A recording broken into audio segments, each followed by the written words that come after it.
আসসালামু আলাইকুম দর্শক, দেখেন এই হলো আমার গ্যান্ডারি ক্ষেত। এটার মধ্যে আমরা আজকে পানি দিতেছি।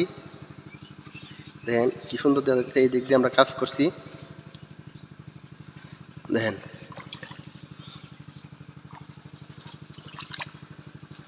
এই দিক দিয়ে আমরা পানি দেওয়া হয়েছে। দেখেন দর্শক কি পরিমাণ সুন্দর দেখা যাইতেছে। এই জায়গাটা আমরা আমরা বাঁচতে পারি না সময়ের কারণে, রোদ বেশি, ক্ষেতে পানি দেওয়া জরুরি হয়ে গেছে, তাই ক্ষেতের মধ্যে পানি দিতেছি। দেখেন কি পরিমাণ সুন্দর দেখা যাইতেছে।